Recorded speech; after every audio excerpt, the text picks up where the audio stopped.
ನಮಸ್ಕಾರ. ಸ್ವಯಂ ಪಾಕ ಅಭಿಮಾನಿಗಳಿಗೆ ಸ್ವಾಗತ. ಈ ದಿನ ನಾನು ಸಂಡಿಗೆ ಮೆಣಸಿನಕಾಯಿ ಅಥವಾ ಬಾಳ್ಕಾಯಿ ಮೆಣಸಿನಕಾಯಿ ಅಂತೆಲ್ಲ, ಮಜ್ಜಿಗೆ ಮೆಣಸು, ಕರ್ಡ್ ಚಿಲ್ಲಿ ಅದನ್ನು ಹೇಗೆ ಮಾಡೋದು ಅಂತ ಹೇಳಿ ತೋರಿಸ್ಕೊಡ್ತಾ ಇದ್ದೀನಿ. ಸಂಡಿಗೆ ಮೆಣಸಿನಕಾಯಿ ಮಾಡಬೇಕಾದ್ರೆ ನೀವು ಸ್ವಲ್ಪ ಖಾರ ಕಡಿಮೆ ಇರೋ ಮೆಣಸಿನಕಾಯಿನೇ ತೊಗೊಂಬಂದು ಮಾಡೋದು ಒಳ್ಳೆಯದು. ಹಾಗೆ ನೀವು ಮೆಣಸಿನಕಾಯಿ ತೊಟ್ಟು ಸಮೇತ ಉಪಯೋಗಿಸ್ಬೇಕು. ಬೇಕಾಗುವ ಪದಾರ್ಥಗಳು: ಮೆಣಸಿನಕಾಯಿ. ನೀವು ಸಂಡಿಗೆ ಮೆಣಸಿನಕಾಯಿ ಮಾಡಬೇಕಾದ್ರೆ ಯಾವಾಗಲೂ ಖಾರ ಕಮ್ಮಿ ಇರೋಂಥ ಮೆಣಸಿನ್ಕಾಯಿ ತಗೋಬೇಕು. ನೋಡಿ, ಈಗ ಇದು ಹಸಿರಾಗಿ ಉದ್ದುದ್ದ ಮೆಣಸಿನ್ಕಾಯಿ ಇದೆ, ಇವು ಖಾರ ಸ್ವಲ್ಪ ಕಮ್ಮಿ ಆಗಿರುತ್ತೆ. ಸೊ ನಾನಿಲ್ಲಿ 1/4 kg ಹತ್ರ ಒಂದು 45-50 ಮೆಣಸಿನ್ಕಾಯಿ ತೊಗೊಂಡಿದ್ದೀನಿ. ಮೊಸರು 1 ಕಪ್ನಷ್ಟು, ಉಪ್ಪು ನಾನಿಲ್ಲಿ 2 ಟೇಬಲ್ ಸ್ಪೂನಷ್ಟು ಇಟ್ಕೊಂಡಿದ್ದೀನಿ. ಈ ಉಪ್ಪು ಆ್ಯಕ್ಚುಲಿ ಮೆಣಸಿನ್ಕಾಯಿ ಖಾರದ ಮೇಲೆ ಡಿಪೆಂಡ್ ಆಗಿರುತ್ತೆ, ಸೊ ಸ್ವಲ್ಪ ನೋಡ್ಕೊಂಡೇ ಹಾಕ್ಕೋಬೇಕಾಗತ್ತೆ. ಮೆಂತ್ಯನ ಹುರಿದ್ಬಿಟ್ಟು ಪುಡಿ ಮಾಡಿ ಇಟ್ಕೊಂಡಿದ್ದೀನಿ. ನಾನಿಲ್ಲಿ ಮೆಂತ್ಯದ ಪುಡಿನ ಸುಮಾರು 2 ಟೀ ಸ್ಪೂನ್ನಷ್ಟು ಇಟ್ಕೊಂಡಿದ್ದೀನಿ. ಜೀರಿಗೆನ ಪುಡಿ ಮಾಡಿ ಇಟ್ಕೊಂಡಿದ್ದೀನಿ, ಸುಮಾರು 1 ಟೀ ಸ್ಪೂನ್ನಷ್ಟು ಇಟ್ಕೊಂಡಿದ್ದೀನಿ. ಜೀರಿಗೆ ಪುಡಿ ಆ್ಯಕ್ಚುಲಿ ಆಪ್ಷನ್ನು, ನೀವು ಬೇಕಾದ್ರೆ ಹಾಕ್ಕೋಬೋದು, ಬೇಡದಿದ್ರೆ ಸ್ಕಿಪ್ ಮಾಡ್ಬೋದು. ಮೊಸರನ್ನು ನಾನು ಒಂದು ದೊಡ್ಡ ಪಾತ್ರೆಗೆ ಹಾಕ್ತಾ ಇದ್ದೀನಿ.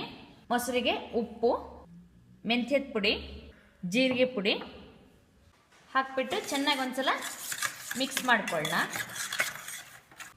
ಒಂದೊಂದೇ ಮೆಣಸಿನ್ಕಾಯಿನ ತಗೊಂಡು, ಈ ಮೆಣಸಿನ್ಕಾಯಿನ ಒಂದು ಶಾರ್ಪ್ ಆಗಿರುವಂಥ ಚಾಕು ತಗೊಂಡು ಹೀಗೆ ಮಧ್ಯದಲ್ಲಿ ಹೀಗೆ ಸೀಳ್ಕೋಬೇಕು. ಸೀಳ್ಕೊಂಡು ಇದನ್ನು ನೀವು ಮೊಸರಿಗೆ ಹಾಕ್ಬಿಡಿ. ಹೀಗೆ ಒಂದೇ ಕಡೆ ಸೀಳ್ಬಿಟ್ಟು ನೀವು ಒಂದು ಸ್ಪೂನ್ನಲ್ಲಿ ಈ ಮೊಸರನ್ನ ಹೀಗೆ ಇದ್ರೊಳಗೆ ಹಾಕಿದರೂ ಕೂಡ ಆಗತ್ತೆ. ಈಗ ಸುಲಭ ಆಗುತ್ತೆ, ಅದರಿಂದ 2 ಕಡೆನೂ ಸೀಳ್ಬಿಟ್ಟು ಹೀಗೆ ಮೊಸರಿಗೆ ಹಾಕ್ತಾ ಇದ್ದೀನಿ. ಹೀಗೆ ಎಲ್ಲ ಮೆಣಸಿನ್ಕಾಯಿನೂ ಕೂಡ ಸೀಳ್ಬಿಟ್ಟು ಮೊಸರಿಗೆ ಹಾಕಿ ಚೆನ್ನಾಗಿ ಒಂದ್ಸಲ ಮಿಕ್ಸ್ ಮಾಡಿ ಇದನ್ನು ಹೀಗೆ ಒಂದು 2-3 ಗಂಟೆ ಕಾಲ ನೆನೆಕಿಡಿ. ಅದ್ರ ಮೇಲಾದರೂ ತೊಂದರೆ ಇಲ್ಲ. ನೀವು ಬಿಸಿಲಿಗೆ ಒಣ ಹಾಕೋವರೆಗೂ ಇದನ್ನು ಹೀಗೆ ನೆನೆ ಇಟ್ಟು ಮುಚ್ಚಿಡಿ. ನಾನೀಗ ಈ ಮೆಣಸಿನ್ಕಾಯಿನ ಹೋಲ್ ನೈಟ್ ಮೊಸರಿನಲ್ಲಿ ನೆನೆ ಇಟ್ಟಿದ್ದೀನಿ. ಈಗ ಇದನ್ನೊಂದ್ಸಲ ಹೀಗೆ ಮಿಕ್ಸ್ ಮಾಡಿಬಿಟ್ಟು ಇದನ್ನು ಒಂದು ತಟ್ಟೆನಲ್ಲಿ ಚೆನ್ನಾಗಿ ಬಿಡಿ ಬಿಡಿಯಾಗಿಟ್ಟು ಒಣಗ್ಸಕ್ಕಿಡೋಣ. ಈಗ ನಾವು ಮೊಸರಿಗೆ ಮೆಣಸಿನ್ಕಾಯಿ ಸೀಳ್ಬಿಟ್ಟು ಹಾಕಿದ್ರಿಂದ ಮೊಸರು ಉಳಿಯತ್ತೆ. ನೀವು ಮೆಣಸಿನ್ಕಾಯಿನ ಸಿಗಿದ್ಬಿಟ್ಟು ಅದರೊಳಗೆ ಮೊಸರನ್ನ ತುಂಬುದಂದರೆ ನಿಮಗೆ ಮೊಸರು ಜಾಸ್ತಿ ಬೇಕಾಗಲ್ಲ, ಆವಾಗ ಮೊಸರು ಉಳಿಯಲ್ಲ. ಈಗ ನಾನು ಸೀಳ್ಬಿಟ್ಟು ಮೊಸರಿಗೆ ಹಾಕಿದ್ರಿಂದ ಮೊಸರು ಉಳಿದಿದೆ, ಇದನ್ನು ಹಾಗೆ ಇಟ್ಟಿರಿ ನೀವು. ಈ ಮೊಸರು ಉಳಿದಿದೆಯಲ್ಲ, ಇದನ್ನು ಫ್ರಿಜ್ಜಲ್ಲಿ ಇಡೋದೇ ಒಳ್ಳೆಯದು, ಯಾಕಂದರೆ ಮೊಸರು ಸ್ವಲ್ಪ ವಾಸನೆ ಬರುತ್ತೆ ಹೊರಗೆ ಇಟ್ಟರೆ. ಸೊ ಫ್ರಿಜ್ಜಲ್ಲಿ ಇಡೋಣ. ಮೆಣಸಿನ್ಕಾಯಿನ ಬಿಡಿ ಬಿಡಿಯಾಗಿ ತಟ್ಟೆಗೆ ಹಾಕಿ ನೀವು ಚೆನ್ನಾಗಿರೋ ಬಿಸಿಲಿಗೆ ನೀವು ಇದನ್ನ ಒಣಗಿಸ್ಬೇಕು. ಈಗ ಬಿಸಿಲಿಗಿಟ್ಟಿದ್ದು ಈ ಮೆಣಸಿನ್ಕಾಯಿ ಸ್ವಲ್ಪ ಬಾಡಿದೆ. ಈಗ ಇದನ್ನು ಮೊಸರು ಉಳಿದಿರುತ್ತಲ್ಲ ಅದಕ್ಕೆ ಹಾಕೋಣ. ಚೆನ್ನಾಗಿ ಅದನ್ನೊಂದ್ಸಲ ಆ ಮೊಸರಿನಲ್ಲಿ ಮತ್ತೆ ಕಲಸೋಣ. ಕಲಿಸ್ಬಿಟ್ಟು ಇದನ್ನು ಮುಚ್ಚಿಟ್ಟು ಮತ್ತೆ ನೀವು ಇದನ್ನು ಬಿಸಿಲಿಗೆ ಹಾಕಬೇಕು. ಈಗ ಮೊಸರಲ್ಲಿ ನೆನೆ ಇಟ್ಟು ಮೆಣಸಿನ್ಕಾಯಿನ ಮತ್ತೆ ತೆಗೆದುಬಿಟ್ಟು ಬಿಸಿಲಿಗೆ ಒಣಗಿ ಹಾಕಬೇಕು.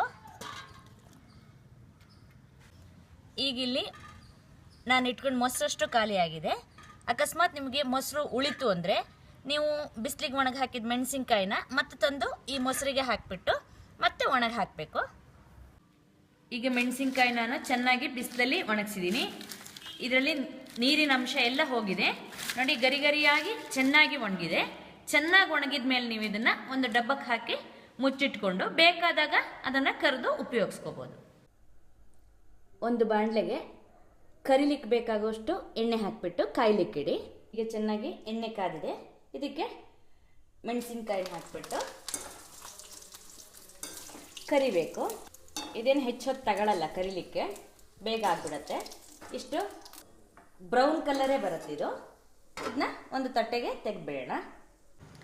ಬಿಸಿಲು ಚೆನ್ನಾಗಿರೋ ಕಾಲದಲ್ಲಿ ನೀವು ಸಂಡಿಗೆ ಮೆಣಸಿನ್ಕಾಯಿನ ಮಾಡೋದು ಒಳ್ಳೆಯದು, ಯಾಕಂದರೆ ಬಿಸಿಲು ಕಮ್ಮಿ ಇದ್ದರೆ ಸಂಡಿಗೆ ಮೆಣಸಿನ್ಕಾಯಿ ಬಣ್ಣ ಕೂಡ ಸ್ವಲ್ಪ ಕಪ್ಪಾಗಿ ಬರುತ್ತೆ. ಅದರಿಂದ ಬಿಸಿಲು ಚೆನ್ನಾಗಿದ್ದಾಗಲೇ ಮಾಡಿ. ಸಂಡಿಗೆ ಮೆಣಸಿನ್ಕಾಯಿನ ಊಟದ ಜೊತೆ ಕಡ್ಕೊಂಡು ತಿನ್ನಲಿಕ್ಕೆ ಚೆನ್ನಾಗಿರುತ್ತೆ. ಹಾಗೆ ಮೊಸರಿನ ಪದಾರ್ಥಗಳಿಗೆ ಒಗ್ಗರಣೆಗೆ ಹಾಕಿದರೂ ಕೂಡ ತುಂಬ ಚೆನ್ನಾಗಿರುತ್ತೆ. ನೋಡಿದ್ರಲ್ವಾ ಸಂಡಿಗೆ ಮೆಣಸಿನ್ಕಾಯಿ ಹೇಗೆ ಮಾಡೋದು ಅಂತ ಹೇಳಿ. ನೀವು ಕೂಡ ನಿಮ್ಮ ಮನೆಯಲ್ಲಿ ಸಂಡಿಗೆ ಮೆಣಸಿನ್ಕಾಯಿನ ಮಾಡಿಬಿಟ್ಟು ನಿಮ್ಮ ಅಭಿಪ್ರಾಯವನ್ನು ನಮಗೆ ತಿಳಿಸಿ. ನಮಸ್ಕಾರ.